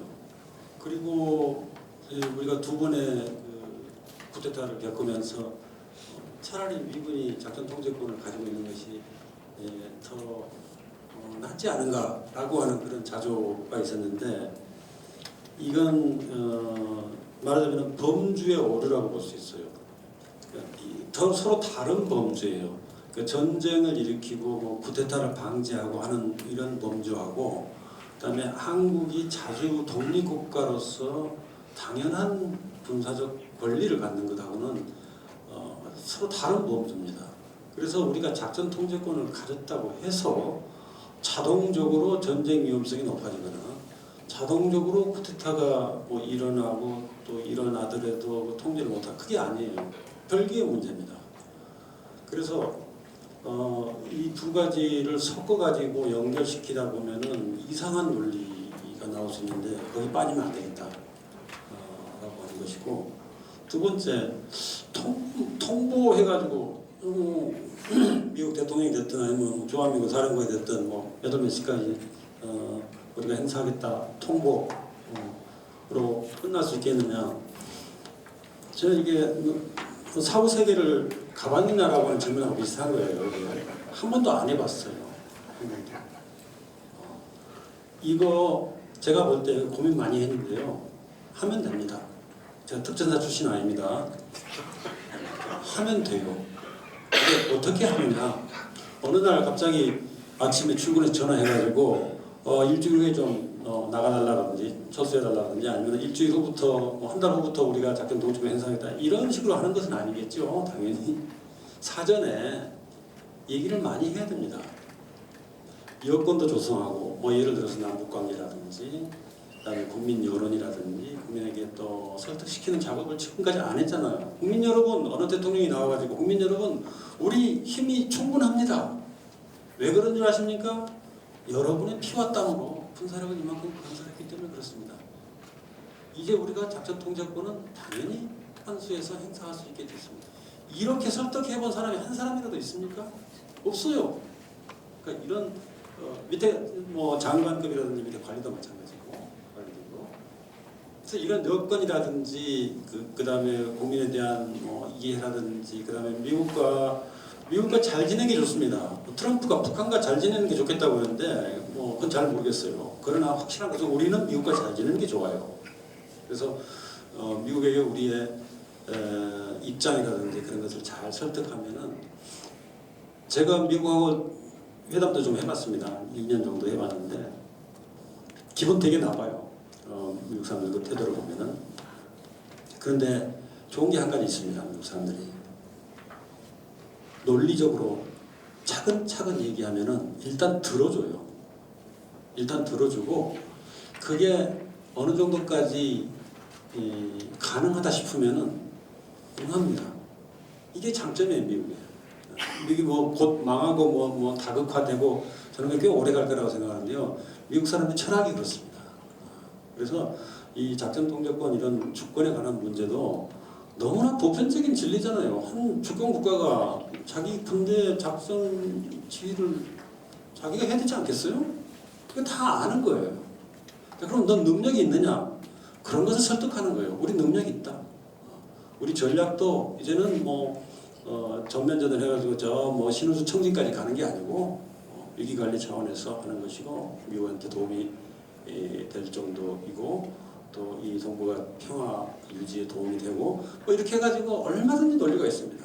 그렇게 해서 설명을 잘 해가지고 그다음에 지금 우리 여론도 변하고 남북관계도 많이 변하고 있기 때문에 이것은 우리가 통보하는 방식으로 하겠다. 주권 사항이기 때문에 다른 건 우리가 협상을 하고 양보도 하고 하겠지만은 주권 양보 너들 하겠느냐? 너희 같으면은 이건 협의를 다 한 다음에 통보하는 방식으로 하고 최대한 자연스럽게 화려한 환송식과 함께 그렇게 철수를 일부 하면서 작전 통제권도 환수하면서 그렇게 할 수 있다고 해요. 생각해요. 지금까지 한 번도 안 해봤는데 안 가본 길 너무 두려워하지 말고 가야 됩니다. 이런 말씀 드리고 싶습니다. 네네. 네.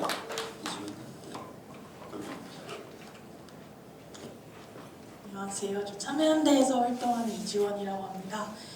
세 분 말씀 잘 들었고요. 저는 정욱식 선생님께 좀 질문을 드리고 싶은데 어쨌든 미국이 사실상 북한을 핵 보유 국가로 인정을 했고 그렇기 때문에 북한 비핵화가 요원하다. 그래서 우리의 선택지가 사실상 핵 잠재력이다. 이런 칼럼을 최근에 봤는데요. 사실 제가 생각하기에는 핵 잠재력이 NPT 위반은 아니라지만 언제든 핵무장을 할 가능성을 갖고 있는 거고 그렇기 때문에 사실상 핵무장을 좀 포장하는 말이 아닌가 이런 생각을 하고 있고 의문이 많이 드는데요. 그래서 지금 어쨌든 뭐 가능성이 없을지라도 계속해서 한반도 비핵화나 비핵지대화를 요청하고 촉구해야 하는 거 아닌가라는 생각이 드는데 이 핵 잠재력에 대해서 어떻게 생각하시는지 좀 말씀 듣고 싶습니다. 예. 기본적인 취지는 이 교수님 말씀하신 것처럼 좀 우리가 뭐 당장 핵무장 하겠다는 뜻이 아니라 정말 국가 비상사태에 직면해서 단시간 내에 핵무장할 수 있는 그런 역량을 갖추겠다. 또 그게 NPT를 위반하는 게 아닙니다. 우라늄 농축하고 재처리는 그 주권국가의 양도하손 권리라고 되어 있어요. NPT 조항이고 그래서 그 자체는 아닌데 다만 이제 이것이 이제 한미 간에는 원자력 협정에 걸리는 사안이고 또 이게 그 뉴클리어 서플라이 그룹 이제 그 이제 핵 공급 그룹 우리가 이런 우라늄 사올 때 그걸 형질 변경하거나 이럴 때 경우는 계약을 위반하는 이런 어떤 부분들이 있어서 그래서 이제 그런 국제 레짐과 좀 저촉되는 부분들이 많이 좀 있는데요. 그러니까 이게 뭐 그 다각도에서 따져봐야 되는데 저는 그 이게 어떤 뭐 평화적인 관점을 넘어서 잠재력을 갖는 것 자체도 굉장히 쉽지가 않습니다. 이게 뭐 좀 겁질 까고 들어가면 기술적으로 보더라도 잠재력을 갖는 것 자체가 굉장히 쉽지 않고 설사 그런 어떤 잠재력을 그러니까 예를 뭐 우라늄 농축 방식이라든지 재처리 방식이라든지 이런 어떤 잠재력을 갖더라도 단기간 내에 다량의 핵무기를 만드는 건 이제 사실 별개의 문제예요. 별개의 문제. 우리가 뭐 그런 거 관련해서 뭐 이란의 케이스도 있고 뭐 이제 조선의 케이스도 있고 이제 여러 가지 그 검토들이 많이 있지만 그래서 제가 그러니까 이제 이게 그 뭐 다각도에서 토론을 해봐야 되는 어떤 문제인데 기술적인 측면도 따져봐야 되고 한미 관계 차원에서 또 문제를 따져보고 원자력 협정을 중심으로 해서 그리고 원자력 협정이 쉽게 개정할 수 있는 게 아니에요. 그러니까 핵 잠재력을 넣는 형태의 원자력 개정은 사실 불가능합니다. 그 정도까지 한국의 능력을 갖추려면 별도의 협정을 체결해야 되고 그거는 사실 이제 미 의회 또 행정부의 승인 다 필요한 문제이기 때문에 일각에서 얘기하는 것처럼 원자력 그 협정의 일부 조항을 바꾸면 우리가 그런 능력을 갖출 수 있다? 이건 굉장히 검증을 해봐야 되는 얘기예요. 왜냐하면 원자력 협정 자체에도 문제가 있지만 그 한미 원자력 협정을 규정하고 있는 미국의 국내법들이 또 굉장히 촘촘하게 짜여 있어요. 그래서 그런 것들 다 바꾸지 않으면 이게 쉽지 않은 어떤 부분이어서 법적 제도적인 문제들이 또 있는 부분이 있는 거죠. 그래서 핵 잠재력 얘기를 너무 좀 쉽게 꺼내는 건 좀 걱정이 되는 부분이고 그래서 어떤 우리가 이제 대안적인 그 얘기를 할 것인가 이런 부분들은 좀 앞으로 좀 많은 토론을 좀 요하는 문제가 아닐까 싶습니다. 뭐 마지막 질문을 한 번 정도 더 받을 수 있을 것 같은데 있을까요? 네. 아까 질문자도 말씀을 해주셨는데 윤석열 정부를 보면서 또는 이제 무능하고 사리사욕에 쩌들은 정치권과 군부 장성들을 보면서 과연 전시작전권이라든가 징병제 폐지가 당위성만 가지고 주장할 수 있는 문제인가라는 의심한 거 사실이에요. 왜냐하면 징병제 폐지나 전시작전권 환수에 대해서는 믿어 의심치 않는 문제긴 했지만 과연 그것을 다룰 수 있는 역량이 우리한테 있는가. 징병제 폐지만 하더라도 군인 수가 줄은다고 전쟁의 위험이 줄어들 것인가 과연 전자전이라든가 로봇을 비롯한 무인 전쟁의 위험은 더 늘어날 것이고 병력을 투입하지 않는 것을 전쟁으로 생각하지 않는 국민도 꽤 많은 걸로 볼 때 우리가 이 문제를 얘기하려면 시민들이 전쟁을 방지하고 통제할 수 있는 방안까지 같이 얘기하지 않으면 이 문제는 굉장히 공허한 얘기가 될 수 있다. 혹자는 차라리 상관의 말을 듣는 것보다 엄마 말을 잘 듣는 병사들을 봤을 때 차라리 이 마마보이들을 인질로 삼아서 전쟁을 방지하는 게 낫지 않냐는 농담까지 들리고 있습니다. 그렇다고 했을 때 그러면 전시작전권이 됐건 아니면 징병제 폐지가 됐건 그 이후에 우리가 이것을 통제하고 전쟁을 방지할 수 방안이나 제도적 장치라든가 이런 것들이 연구된 것들이 있는지 좀 말씀을 듣고 싶습니다.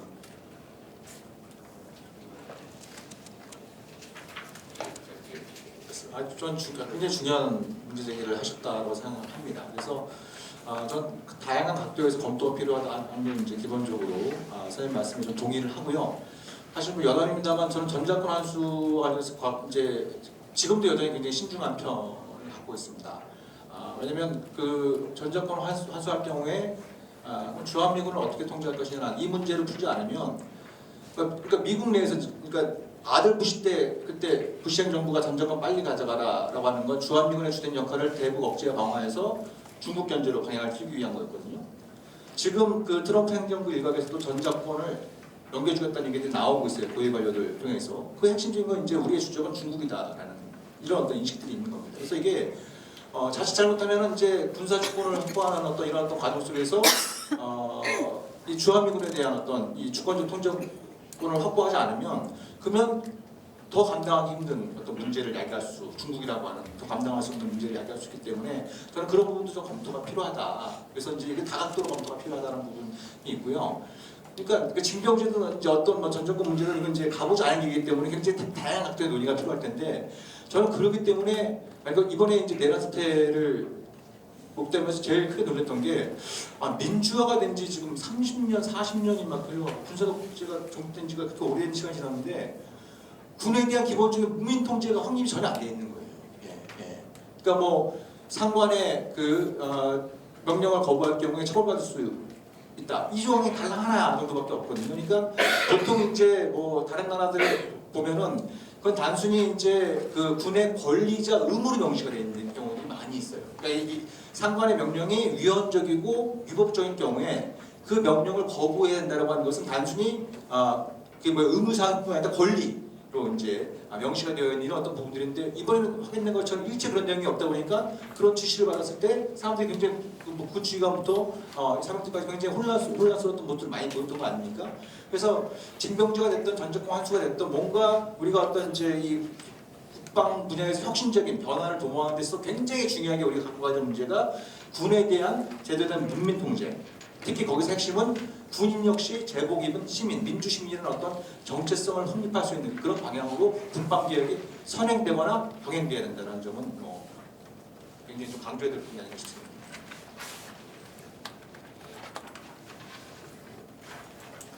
저도 잠깐 짧게 첨언하자면요. 과연 작전 통제권을 환수하고 징병제를 폐지하고 한다면은 그 다음에 벌어질 일들에 대해서 좀 준비가 되어 있느냐. 결국은 시민 사회에서 구체적인 방안을 마련해가지고 제시를 해야 되지 않느냐. 뭐 이런 지지 같은데요. 저는 100% 동의합니다. 그런데 시민 사회뿐만 아니라 정부에서도 굉장히 중요한 역할을 해야 돼요. 같이 가야 되는 것입니다. 작전 통제권 아무리 시민들이 빨리 환수해라 요구해도 정부에서 실제로 정책을 결정할 때 그것이 반영이 안 되면은 안 되게 돼 있어요. 우리 민주주의도 마찬가지 아닙니까? 그래서 윤석열 같은 사람이 다시 또 대통령이 되는 거예요. 그래서 시민 사회가 정치적인 어떤 그 영향력 행사를 위해서 꾸준히 노력하면서 구체적인 대안 같은 것도 마련했는데 이 시민 국방 백서 이게 굉장히 중요한 첫걸음, 꼭 첫걸음은 아닌데 걸음을 띄웠다는 의미에서 저는 높이 사고 싶고요. 지금 작전 통제권 환수 어떻게 그 이후에 뭐 대처할 것인가는 놀랍게도 이미 다 돼 있어요, 사실은. 1900년대 말쯤 해가지고 그러니까 소위 사실은 사기급인데 형시 작전 통제권 환수 실제로는 환수하자마자 다시 다 줘버렸어요. 이미 해버렸는데 이건 논란 한참 진행이 될 때 90년대 초에 다 준비됐습니다. 그리고 별거 없어요, 사실은. 작전 지휘 체계 갖추고 그 다음에 적절한 어떤 그 부대나 지휘 기구를 갖추면 되는 것입니다. 30년 전에 다 끝난 것입니다. 지금 제가 볼 때는 솔직히 한 달, 두 달 충분히 할 수 있다고 봐요. 연합사령부가 당장 없어진다고 해서 문제가 될 것 같습니까? 아니에요. 우리 지금 부대들 튼튼하게 다 지금 배치되어 있고 준비돼서 다 갖춰져 있고 작전사령부 육해군 다 있습니다. 지휘 기구하고 지휘 체계 이거 바꾸면은 그렇게 오랜 시간이 걸리지도 않을 뿐 아니라 그 이후에 우리가 걱정해야 되는 그런 상황 많이 일어날 수 있다. 물론 이제 준비를 조금 더 열심히 해야겠죠. 더 친밀하게 해야겠죠. 징병제도 마찬가지. 징병제 폐지해버리면 군대 갈 사람 누가 있겠느냐. 이것도 연구 많이 됐어요. 모병제하고 혼합하는 방식도 있고 또 제가 개인적으로 제시하는 방식은 공역제도라고 하는 것인데 간단히 말씀드리면 남녀 구분 없이 심지어는 장애인까지 전부 다 1년간 국가 공동체를 위해서 봉사하는 것입니다. 이건 의무예요. 장애인 같은 경우는 선택사항을 할 수 있지만 남녀 구분 없이 다 하는 거예요. 그 중에서 일부를 원하는 사람을 한 9개월이나 10개월 정도 그 근무 기한을 줄여주면서 병역을 하게 되는 거예요. 그러니까 지금은 대체 복무가 예외였죠. 원래는 병역인데 대체 복무를 다른 걸로 하는 거였죠. 근데 제가 생각하는 것은 거꾸로예요. 원래가 공역인데 대체를 병역으로 하는 거예요. 그러면 숫자가 많이 줄어들지 않겠느냐? 지금 50만 명에서 40만, 30만 명으로 단계적으로 줄이면 됩니다. 그건 당장 내년에 하자는 것이 아니에요. 인구 변동에 따라서 천천히 해가면서 그리고 그래도 부족하면은 모병을 하는 것입니다. 모병. 제대로 대우하면서. 그래서 작지만 강한 군대를 만들고 전체적으로 우리 한국 사회가 지금 공동체를 위해서 봉사한다는 생각이 점점 희박해지고 있는데 이런 것들을 또 다시 부활시키고 그래서 공동체 의식이 튼튼하면은 또 강한 나라 아닙니까 그게? 그 국가가? 다른 게 뭐가 있습니까? 이 정도만. 저도 네. 아까 작전 통제권 얘기라서도 잠깐 제 말씀드리겠습니다. 미군하고 한국군 차이가 뭐냐고 물으면 농담스럽게 하는 얘기가요. 한국군은 모이면 인사 얘기를 합니다. 기업군인들이겠죠. 그리고 미군은 모이면 작전 얘기를 한다고 해요. 한국군은 최대 관심사는 실은 작전보다는 인사입니다. 인사. 뭐 우리 군인들이 전쟁을 준비하고 훈련해야 되는데 가령 뭐 장군한테 육군 참모총장 할래, 합참의장 할래 이렇게 선택권을 주긴다면 뭐 거의 100이면 100 다 그 육군 참모총장 선택합니다. 왜냐하면 합참의장이 이제 군수열이 1위고 한국군 작전 책임자거든요. 전쟁을 준비하는 전쟁 지휘부인데 군령권을 행사한다고 그러죠. 그리고 육군 참모총장은 이제 군정권 행사하는 이건 인사나 훈련, 교육 이런 걸 담당합니다. 작전은 육군 참모총장은 관여하지 않습니다. 실제 군의 본령인 작전을 한다면 이제 합참의장이 이제 군수열 1위고 제일 작전을 책임지니까 선호돼야 될 보직이지만 한국군은 그보다는 인사가 중요하니까 인사권 행사는 참모총장을 선택하죠. 그게 뭐냐면 이제 12.12 때도 마찬가지였고 그 전방의 9사단이나 34단 2기가 12.12 때 79년에 청와대 광화문 점령을 했는데 한국군 그때는 평시 작전보다 없었을 때죠. 근데 이제 왜 한국군 전방 병력들이 탱크를 몰고 내려왔냐? 전쟁은 미군이 해줄 거니까 우리는 신경 안 써도 된다는 거죠. 한국군 기본 사고가 그런 게 있습니다. 왜냐하면 전쟁은 어차피 미군이 알아서 해줄 텐데 작전 계획도 미군이 짜고 전쟁은 미군이 주도하는데 우리는 뭐 미군이 시킨 대로 하면 되는데 뭐 굳이 고위 지휘관들이 작전을 뭐 고민하고 한반도에서 어떻게 전쟁을 해서 싸우고 이길 것이고 우리 적이 누구냐 이걸 고민하기보다는 내가 좋은 보직, 내가 진급하고 하는 게 이 사람들이 제일 큰 관심사죠. 이번 이제 쿠데타 12사 내라타 때도 드러나듯이 이 사람들이 관심사는 진급이고 자기 보직이거든요. 노사모니 민간인이 현역 군인들을 갖다가 뭐 지시하고 할 수 있는 게 뭐 장관한테 얘기해서 너 징집시켜줄게, 너 장관 시켜줄게, 뭐 좋은 보직 줄게. 그만 하면 애들이 다 따라오는 거예요. 그러니까 군의 자기 본령인 훈련을 하고 강한 군대를 만들 생각을 안 하고 어떻게 선대가지고 진급하고 좋은 보직을 줄 것이냐 이게 이 사람들이 가장 큰 관심사다 보니까 뭐 앞구리를 거슬러 올라가면 한국군의 가장 근본적인 한계가 뭐냐면 작전보다 인사에 관심이 많은. 그러니까 작전 이런 거는 뭐 작전 계획도 우리가 안 짜는데 뭐하러 그게 관심 가지고 있어요. 그러니까 결국 이 작전 전시 작전권이 없는 한국의 군대의 기본 토대가 없으니까 사실은 이런 문제가 벌어지는 거거든요. 군인들이 뭐 전사를 공부하고 작전 계획을 짜고 작전 기획을 하고 이런 걸 안 하고 어디 뭐 누구랑 약속 잡아서 밤에 술 먹고 뭐 줄대가지고 자기 진급할 생각하는 게 가장 현실적인 방안이니까. 군대 작전권이 없는 군대라는 게 군대 어떤 바탕을 흔들고 지금까지 왜곡된 형태로 나타나는 게 지난 12월달에 벌어졌던 사태의 뿌리이기도 합니다. 작전권이 없다는 게. 그리고 말씀처럼 이게 그 작전권이 없어서 뭐 이렇게 쿠데타가 아니라느냐 그건 왜냐하면 이제 그 79년 12.12 때는 우리가 평시 작전권이 없었거든요.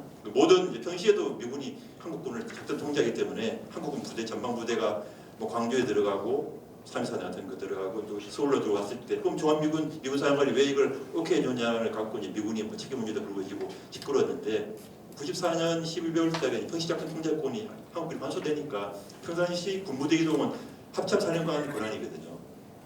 미군이 관여하지는 않아요. 평시작 작전을 한 거기 때문에. 그러니까 실제 이게 작전권 미군이 가진다고 한들 지금 평시에는 뭐 한국 쿠데타를 이렇게 막기가 힘든 부분입니다. 그러니까 이건 별 현실적인 논리적으로나 작전권하고 쿠데타 뭐 이거는 별 관계가 없고요. 지금 현재 미군이 막을 수 없는 구조입니다. 그리고 또 현시작전권이니까 말씀드린 것처럼 군 본연의 임무, 자기 역할에 충실하지 못하게 만든 가장 큰 이유 중 하나가 뭐 뿌리를 거슬러 올라가 보면 작전권이 없고 작전에 관심이 없는 군인들을 당선시키는 현실이 있다는 걸 말씀드리고 싶습니다. 네, 시간이 지났네요. 제 질문은 하나도 해결을 못했지만 아니죠. 더 좋은 질문을 그리고 좋은 답변을 들을 수 있었던 시간인 것 같습니다. 하여튼 12.3 윤석열이 굉장한 짓을 한 것 같아요. 1부 때도 이 얘기로 이제 마지막에 수렴이 됐었는데 2부도 지금 4부를 진행하신 강소영 교수님 오셨는데 책임이 엄청난 것 같습니다. 뭐 말씀해주신 얘기들 윤석열 정부의 문제점들 그다음에 이후에 대한 여러 가지 뭐 단순히 아이디어라고만 볼 수 없는 어떤 이야기들을 주셨다고 저는 생각을 해요. 이후에 우리가 다른 정치 권력이 들어섰을 때 시민사회가 이런 방향으로 가야 해. 이런 방향은 어때라고 제안할 수 있는 내용들이 굉장히 많은 내용들이 좀 있었다고 보고요. 그다음에 잘 짚어주셨지만 이 시민국방부에서를 만든 이유가 그런 겁니다. 어떻게 시민이 정치 권력의 안보, 국방 정책의 영역에서 개입할 거냐. 굉장히 많은 방법이 있을 수 있다고 봐요. 저희가 요거 책 한 권을 냈지만 이거 말고도 더 강력하고 더 효과적인 많은 방법들이 있을 수 있다고 생각하고요. 그래서 오늘 자리를 만든 이유라는 것을 다시 한번 홍보드리면서 지금 시간이 3시 7분이거든요. 그래서 어쩔 수 없이 3시 20분에 이 자리에서 다시 시작을 3부 세션 시작하도록 하겠습니다. 너무 고맙습니다.